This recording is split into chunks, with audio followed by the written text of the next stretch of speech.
వారు గతంలో కూడా బీఆర్ఎస్ ప్రభుత్వం టీఆర్ఎస్ ప్రభుత్వంలో అన్నాడు 2014 నుంచి 18 దాకా వారు ఇదే పర్యాటక శాఖ మంత్రిగా వారు ఉన్నారు అన్నాడు. కాబట్టి వారు కొన్ని విషయాలు ఏవైతే చెప్పారో వారికి నేను గుర్తు చేస్తా ఉన్నాను సార్. తెలంగాణ ఉద్యమంలో మనందరం కూడా పాల్గొన్నాము. అందులో ముఖ్యమైన ఒక అంకం, ఒక ముఖ్యమైన భాగం కల్చరల్ రెనెసాన్స్, అంటే సాంస్కృతిక పునరుజ్జీవనం. భాషకు, యాసకు, తెలంగాణ సంస్కృతికి పెద్దపీట వేయాలనే ఒక కసితో, కమిట్మెంట్తో అందరం కూడా ఎక్కడి వారం అక్కడ మన సంస్కృతి మరుగైపోతుంది, కనుమరుగైపోతుందని చెప్పి ఆందోళన చెంది మనందరం కూడా ఆనాడు కొట్లాడినాం. అల్టిమేట్గా తెలంగాణ రాష్ట్రం ఏర్పడిన తర్వాత సార్ నేను మంత్రి గారు గుర్తు చేస్తా ఉన్నాను, భారతదేశంలో ఎక్కడ లేదు. అల్టిమేట్గా తెలంగాణ రాష్ట్రం ఏర్పడిన తర్వాత సార్ నేను మంత్రి గారు గుర్తు చేస్తా ఉన్నాను, భారతదేశంలో ఎక్కడ లేదు. భారతదేశంలో ఎక్కడా లేని విధంగా 550 మంది కళాకారులకు తెలంగాణ సంస్కృతిని అద్భుతంగా దేశానికి తెలియజెప్పే విధంగా పెట్టాలన్న ఉద్దేశంతోనే సాంస్కృతిక సారథి అనే ఒక కొత్త బృందాన్ని పెట్టి 550 మందికి ప్రభుత్వ ఉద్యోగులుగా ప్రభుత్వ పే స్కేల్తో ఉద్యోగాలు ఇచ్చింది ఆనాటి కేసీఆర్ గారి ప్రభుత్వం అనేది నేను వారికి గుర్తు చేస్తా ఉన్నాను. సంస్కృతి ఏదైతే తెలంగాణది భాష, యాస ఏదైతే గతంలో అణిచివేయబడ్డదని మనం ఫీల్ అయినామో దాన్ని ప్రాణప్రతిష్ఠ తిరిగి పోసే ప్రయత్నం కూడా చేయడం జరిగింది. అధ్యక్ష మీకు తెలుసు, మీ జిల్లాలో రామప్ప దేవాలయం అధ్యక్ష చాలా గొప్ప దేవాలయం, ములుగు ప్రాంతంలో చాలామంది లక్షలాది మంది భక్తులు పోయే ప్రాంతం. ఆ రామప్ప దేవాలయానికి కూడా మా ప్రభుత్వం ఉన్నప్పుడే అధ్యక్ష కేంద్ర ప్రభుత్వంతో అదేవిధంగా యునెస్కోతో మేము విపరీతమైన ప్రయత్నం చేసి చివరికి యునెస్కో గుర్తింపును కూడా మొట్టమొదటి ప్రపంచ హెరిటేజ్ సైట్ అధ్యక్ష మన రాష్ట్రంలో యునెస్కో హెరిటేజ్ గుర్తింపు తెచ్చింది కూడా ఆనాటి టీఆర్ఎస్ ప్రభుత్వం. మంత్రి గారు మర్చిపోకూడదని చెప్పి నేను గుర్తు చేస్తాను. మంత్రి గారు అధ్యక్ష చెప్తా ఉన్నారు, మీరు ఏం చేయలేదు 10 ఏళ్ళు అన్నట్టు చెప్పారు అధ్యక్ష. టూమ్స్ అధ్యక్ష ఇక్కడ హైదరాబాద్లో కులీ కుతుబ్ షా టూమ్స్, వాటి రెస్టోరేషన్లో ప్రభుత్వంతో పాటు ఆగాఖాన్ ఫౌండేషన్ సహకారం తీసుకొని ఆ టూమ్స్ అన్నింటినీ కూడా రిస్టోర్ చేసింది ఆనాటి కేసీఆర్ గారి ప్రభుత్వం. వారు యాదాద్రి టెంపుల్ టూరిజం గురించి చెప్పారు, యాదగిరి గుట్ట గురించి. అధ్యక్ష యాదాద్రి టెంపుల్ ఇవాళ అంత అద్భుతంగా కట్టిందైతే మరి కేసీఆర్ గారి ప్రభుత్వమే కదా అధ్యక్ష. టెంపుల్ టూరిజం, రిలీజియస్ టూరిజం అంటే మరి ఇవాళ మీరు దాన్ని ముందుకు తీసుకుపోండి, కానీ ఏం చేయలేదన్నాము తప్పు అధ్యక్ష. ఇంకొక మాట అధ్యక్ష, వారు అన్నారు హైదరాబాద్ సంబంధించి కూడా టూమ్స్ ఒకటే కాదు అధ్యక్ష మేము చేసింది, ఇక్కడ పక్కనే మన అసెంబ్లీ పక్కనే మన మోజంజాహి మార్కెట్. చిన్నప్పటి నుంచి నేను ఇక్కడ చదువుకున్నాను అధ్యక్ష, హ్యాబిట్స్లో నేను ఆ పక్కన కూడా ఉండేవాను. ఆ మోజంజాహి మార్కెట్ని ఇలా అద్భుతంగా బ్రహ్మాండంగా తీర్చిదిద్దింది హెచ్ఎండిఏ ఆధ్వర్యంలో, Quli Qutub Shah urban development authority ఆధ్వర్యంలో మా ప్రభుత్వం అధ్యక్ష. ఒక్క మోజంజాహి మార్కెటే కాదు, అక్కడే మురిగి చౌక్ అని ఉంటుంది అధ్యక్ష. ఓల్డ్ సిటీలో మురిగి చౌక్ని, మీరాలం ట్యాంక్ని, ఒకటి కాదు అధ్యక్ష, ఓల్డ్ సిటీలో చాలా వారసత్వ సంపదను కూడా రిస్టోర్ చేసింది మా ప్రభుత్వం అధ్యక్ష. టూరిజంలో చాలా రకాలు ఉంటుంది, మంత్రి గారు చెప్పారు. రిలీజియస్ టూరిజం ఉంటుంది, స్పిరిచువల్ టూరిజం ఉంటుంది, ఈకో టూరిజం ఉంటుంది, మెడికల్ టూరిజం ఉంటుంది, అడ్వెంచర్ టూరిజం ఉంటుంది. ఈ అన్నింటిలో కూడా మా ప్రభుత్వం ప్రయత్నం చేసింది అధ్యక్ష. ఇవాళ వారు చెప్తున్నారు రంగనాయక్ సాగర్ అన్నారు, కొండపోచమ్మ సాగర్, మల్లన్న సాగర్, ఇవన్నీ కడితేనే కదా అధ్యక్ష ఇవాళ అక్కడ మీకు టూరిజంకి స్కోప్ ఉంది. అవన్నీ కట్టింది కాళేశ్వరం ప్రాజెక్టులో భాగంగా. ఆ సాగర్ల నిర్మాణాలు, ఆ జలాశయాల నిర్మాణాలు చేయడమే కాకుండా అక్కడ టూరిజం కోసం డబ్బులు కూడా కేటాయించింది కేసీఆర్ గారి ప్రభుత్వం కాదా వారిని చెప్పానండి అధ్యక్ష. సంస్కృతి గురించి వారు చాలా విస్తారంగా చెప్పారు. ప్రపంచ తెలుగు మహాసభల అధ్యక్ష భారత రాష్ట్రపతి గారితో సహా అందరినీ కూడా భారతదేశ ప్రముఖులందరినీ ఆహ్వానించి ప్రపంచ తెలుగు మహాసభలు నిర్వహించిన ఘనత కూడా కేసీఆర్ గారి ప్రభుత్వం అనేది కూడా నేను వారికి గుర్తు చేస్తా ఉన్నాను అధ్యక్ష.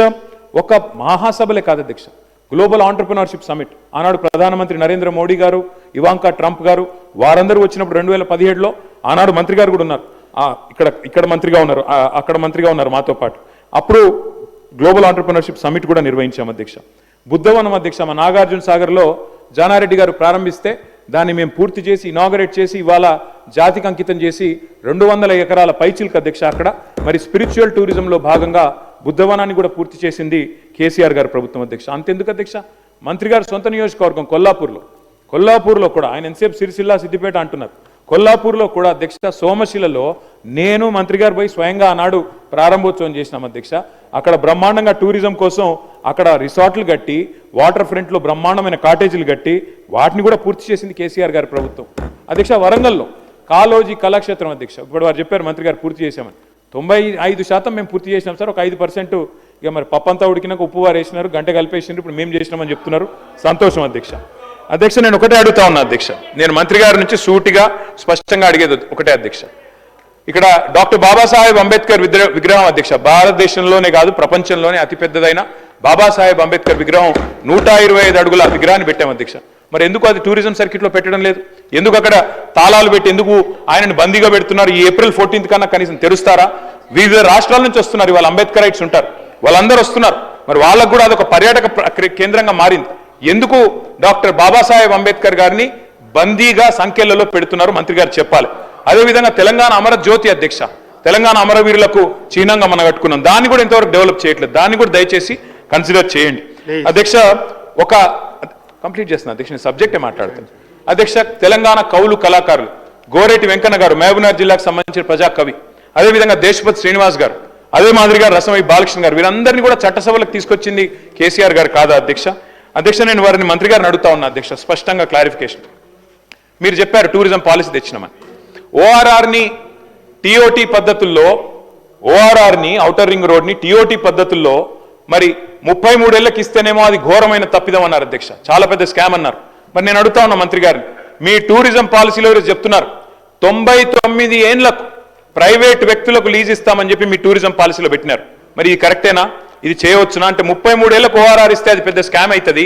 99 ఏళ్ళు ప్రభుత్వ భూములు ప్రైవేట్ వ్యక్తులు, 99 ఏళ్ళు అంటే ఏంటి అధ్యక్ష? ఒక జీవితకాలం, ఒక మనిషి జీవితకాలం, అంటే పురాణాలకు రాసిచ్చినట్టే. మరి అది ఎట్లా కరెక్ట్ అయితే చెప్పాలా మంత్రి గారిని నేను అడుగుతా ఉన్నా అధ్యక్ష.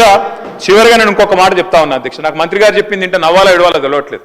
ఒకవైపు రాష్ట్రంలో 480 మంది రైతులు ఆత్మహత్య చేసుకున్నారు, పంటలు ఎండిపోయి ఏడుస్తా ఉన్నారు. ఇది పీక్ సమ్మర్, నీళ్లు లేవు, తాగునీళ్లు లేక గొంతెండి ఏడుస్తా ఉన్నారు. ఈ పరిస్థితుల్లో మే నెలలో ఎవరో, నిజంగా చెప్తా ఉన్నా అధ్యక్ష, నాకేం వేరే అభిప్రాయం లేదు, కానీ మిస్ వరల్డ్, మిస్ యూనివర్స్ అనే వాటికి ఎప్పుడో పోయింది అధ్యక్ష. వాటికి ఉండే ప్రెస్టీజ్ గతంలో ఇప్పుడు పూర్తిగా పోయింది.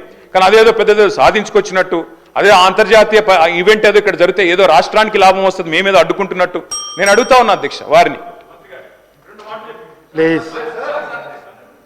మళ్ళీ మీరు సబ్జెక్ట్ డివేట్ అవుతుంది.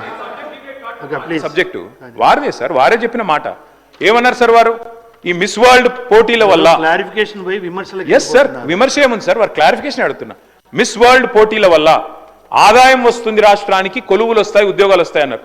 ఎట్లొస్తాయి, ఏడికెళ్ళు వస్తాయి చెప్పాలని చెప్పి నేను కోరుతా ఉన్నా. నెంబర్ 1. నెంబర్ 2 అధ్యక్ష, నేను ఒకటే అడుగుతా ఉన్నా అధ్యక్ష, మిస్ వరల్డ్ కి 54 కోట్లు ఖర్చు పెడితే తప్ప అంటున్నారు. మరి ఫార్ములా ఈలో 46 కోట్లు ఖర్చు పెడితే దాన్ని ఏకపక్షంగా కేబినెట్ అనుమతి లేకుండా రద్దు చేసి అంత పెద్ద ఈవెంట్ని, అంతర్జాతీయ ఈవెంట్ని రద్దు చేసిన వాళ్ళు మరి ఇక్కడేమో ప్రభుత్వ డబ్బులు ఖర్చు పెడతాం కరెక్ట్ ఎట్లా అవుతుంది అధ్యక్ష? చివరిగా నేను ఒకటే అడుగుతా ఉన్నా అధ్యక్ష, ఇవాళ టెస్లా అనే ఒక కంపెనీ ఎలక్ట్రిక్ వాహనాల కంపెనీ అధ్యక్ష, భారతదేశంలో యూనిట్ పెట్టాలని చెప్పి ఎదురు చూస్తా ఉన్నారు. ఫార్ములా ఈ రద్దు చేసి అప్రతిష్టను మూతగట్టుకొని ఇవాళ 700 కోట్లు మొదటి రేస్తో వస్తే రాష్ట్ర ప్రభుత్వానికి ఆదాయం, ఆ ఈవెంట్ను మూర్ఖంగా రద్దు చేయడమే కాకుండా ఇంకా మళ్ళీ ఈ రోజు ఇంకో ఈవెంట్కు 56 కోట్లు ఖర్చు పెడుతున్నాం, తప్పెట్లయిద్దని మంత్రి గారు అంటే నేను అడుగుతా ఉన్నా అధ్యక్ష, ఇది మీ డబుల్ స్టాండర్డ్స్ కాదా? ఇది హిపోక్రసీ కాదా? ఫార్ములా ఈ వల్ల మేము ఆశించింది ఏంటి అధ్యక్ష? తెలంగాణ మొబిలిటీ వ్యాలీ, మీ దివిటిపల్లిలో అమర్ రాజా బ్యాటరీస్ తెచ్చాం అధ్యక్ష. ఎన్కాతలలో స్పీకర్ గారి నియోజకవర్గంలో 1200 ఎకరాల్లో అక్కడ మొబిలిటీ వ్యాలీ పెడుతున్నాం. అదేవిధంగా జహీరాబాద్ లో మ్యానుఫ్యాక్చరింగ్. ఇన్ని చేసిన ప్రభుత్వాన్ని మరి బద్నాం చేసి ఇలా మిస్ వరల్డ్ మాత్రం మొత్తం కొలువులు వస్తాయి, ఆదాయం వస్తుంది రాష్ట్రానికంటే ఎవరిని మోసం చేస్తున్నారు మంత్రి గారిని అడుగుతారు.